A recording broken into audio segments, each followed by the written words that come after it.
आज हमने जीके का नया सेशन स्टार्ट किया है जिसमें मैं आपको हिस्ट्री करवाऊंगी। सबसे पहले हिस्ट्री में प्राचीन भारत के बारे में हम देखेंगे। जो प्राचीन भारत है उसके 4 पार्ट्स हैं, मतलब कि 4 पार्ट्स में डिवाइड किया गया प्राचीन भारत को। धर्म ग्रंथ, ऐतिहासिक ग्रंथ, विदेशियों का विवरण एंड पुरातत्व संबंधी साक्ष्य। सबसे पहले आज हम धर्म ग्रंथ के बारे में जानेंगे। जो धर्म ग्रंथ है, भारत का सर्वाचीन धर्म ग्रंथ कौन सा है? वेद है। यानी कि जो वेद हैं उनको सबसे प्राचीन क्या माना गया? धर्म ग्रंथ माना गया है। जिसकी मतलब कि रचयिता कौन है, मतलब जिसको लिखा किसने है? किसने लिखा है? देवपायन वेद व्यास ने। वैसे तो हम उनको वेद व्यास के नाम से ही जानते हैं, बट उनका असली नाम है कृष्ण देवपायन वेद व्यास। ठीक है। जो वेद हैं वो 4 टाइप्स के होते हैं गाइस। सबसे फर्स्ट है ऋग्वेद, दूसरा है यजुर्वेद, थर्ड है सामवेद एंड जो फोर्थ है वो कौन सा है? हमारा अथर्ववेद है। कौन सा है? अथर्ववेद है। तो ये 4 वेद हैं हमारे। उसके बाद आता है नंबर फर्स्ट में हमारा ऋग्वेद। ऋग्वेद में क्या लिखा हुआ है? सबसे पहले हम इसकी रचना पढ़ लेते हैं किसने की। ऋग्वेद किसने लिखा है? विश्वामित्र ने लिखा है। किसने लिखा है? विश्वामित्र ने लिखा है।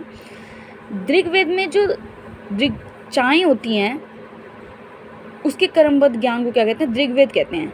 ठीक है। जो ऋग्वेद को पढ़ने वाले होते हैं लोग, उनको क्या बोलते हैं? होर्तु कहते हैं। क्या बोलते हैं? होर्तु कहते हैं। जो ऋग्वेद को पढ़ते हैं उनको होर्तु कहते हैं। ऋग्वेद में क्या है? 10 मंडल हैं, 1028 सूक्त हैं और 10,642 ऋचाओं का वर्णन है। ठीक है गाइस। तो हमने क्या पढ़ा? ऋग्वेद के बारे में पढ़ा। ये ऋग्वेद के बारे में आगे बढ़ते हुए हम देखते हैं। जो तीसरा मंडल है, ऋग्वेद के तीसरे मंडल में सूर्य देव को समर्पित गायत्री मंत्र के बारे में लिखा हुआ है। जो उसका तीसरा मंडल है किसके बारे में लिखा हुआ है? गायत्री मंत्र के बारे में लिखा हुआ है। ठीक है गाइस। और जो इसका 9वां मंडल है उसमें देवता सोम का उल्लेख है। इसमें सिर्फ मैंने इंपॉर्टेंट ही पॉइंट्स डाले हुए हैं जो पेपर में आपको मदद करेंगे। जो 10वां मंडल है उसमें पुरुष सूक्त है जिसके अनुसार 4 वर्ण है। मतलब कि जो 10वें मंडल है उसमें हमने जो पुरुष है सूक्त है उसके 4 वर्ण है, मतलब कि 4 भागों में बांटा गया समाज। सबसे फर्स्ट है ब्राह्मण। ब्राह्मण है जो ब्रह्मा के मुख से जन्म हुआ है, उस श्रेणी को क्या बोलते हैं? ब्राह्मण। जो ब्रह्मा की भुजाओं से जिसका जन्म हुआ है उसको बोलते हैं हम क्षत्रिय। ब्रह्मा की जांघाओं से जिनका जन्म हुआ है उसको बोलते हैं हम वैश्य। और जो चरणों से जिसका जन्म हुआ है उसको बोलते हैं हम शूद्र। तो 4 पार्ट्स में डिवाइड किए कौन कौन से? ब्राह्मण, क्षत्रिय, वैश्य और शूद्र। कहाँ से ब्रह्मा के इस पार्ट से इसका जन्म हुआ है ये मैंने आपको बता दिया। जो ऋग्वेद है इंद्र के लिए, तो उसमें 250 मंत्र दिए हुए हैं, ऋचाओं का वर्णन है। और जो अग्नि है उसमें 200 ऋचाओं का वर्णन है। ठीक है। उसके बाद आता है यजुर्वेद। यजुर्वेद एक ऐसा वेद है जो गद्य व पद्य किस में लिखा हुआ है? दोनों में लिखा हुआ है। क्या खासियत है इसकी यजुर्वेद की?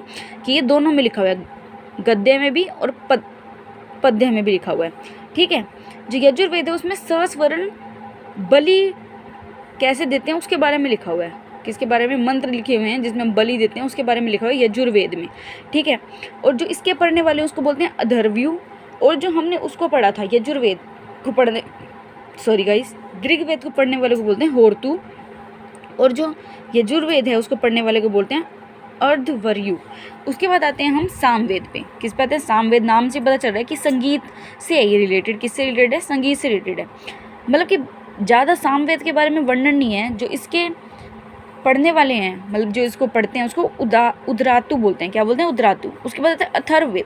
अथर्ववेद बहुत बड़ा ग्रंथ है। इसमें बहुत सारी चीज़ों के बारे में बताया है, जैसे तंत्र मंत्र के बारे में, रोग निवारण कैसे करते हैं, स्तुति कैसे पढ़ते हैं, वशीकरण के बारे में, औषधि के बारे में, विवाह, प्रेम, राजकर्म और भी बहुत सारी बातों के बारे में दिया हुआ है अथर्ववेद में। इसमें जो अथर्ववेद में ना 2 चीज़ें दी हुई हैं, एक सभा और एक समिति। किसकी पुत्रियां बताया गया? वो प्रजापति की पुत्रियां बताया गया। किसको? अथर्ववेद में सभा और समिति को किसकी पुत्रियां? प्रजापति की पुत्रियां बताया गया। सबसे प्राचीन जो वेद है वो कौन सा? हमारा ऋग्वेद है। और सबसे बाद में जो आया था वो कौन सा आया था? अथर्ववेद आया था। क्या आया था? अथर्ववेद। अब कुछ बुक्स के बारे में पढ़ लेते हैं हम। जो जातक है, जातक नाम से जो बुक है उसमें बुद्ध के पुनर्जन्म की कहानी लिखी हुई है। किसकी कहानी? बुद्ध के पूर्व जन्म की कहानी लिखी हुई है। और जो हीनयान मतलब लोग थे उनका जो प्रमुख ग्रंथ है वो कौन सा? कथा वस्तु है। इसमें क्या बताया गया है? महात्मा बुद्ध के जीवन के बारे में लिखा हुआ है। किसके बारे में? महात्मा बुद्ध के जीवन के बारे में। उसके बाद आता है हमारा जो कल्प सूत्र है, उसमें जैन धर्म के बारे में लिखा हुआ है। और जो कल्प सूत्र में एक भगवती सूत्र नाम से है, क्या नाम से है? भगवती सूत्र के नाम से है। उसमें महावीर स्वामी के जीवन के बारे में लिखा हुआ है। ठीक है। अर्थशास्त्र किसने लिखा था? सबको पता है, चाणक्य ने लिखा था। राजतरंगिणी बुक किसकी है? कल्हण ने लिखी है। किसने लिखी है? कल्हण ने। और एक चचनामा नाम से भी बुक है। किस नाम से? चचनामा नाम से बुक है, उसको लिखा है अली अहमद ने। इसमें किसके बारे में लिखा हुआ है? जो अरब अरब है ना, उन्होंने सिंध में विजय प्राप्त की थी, उसके बारे में किसमें लिखा हुआ है, वो है अष्टाध्यायी के लेखक। लास्ट पार्ट है ये हमारा, इसके बाद मैं आपको कल करवाऊंगी आगे की जो हिस्ट्री है हमारी। अष्टाध्यायी के लेखक कौन है गाइस? पाणिनि। आई होप आपको समझ आया होगा। तो प्लीज़ लाइक शेयर कमेंट करना ना भूलें। Thank you so much.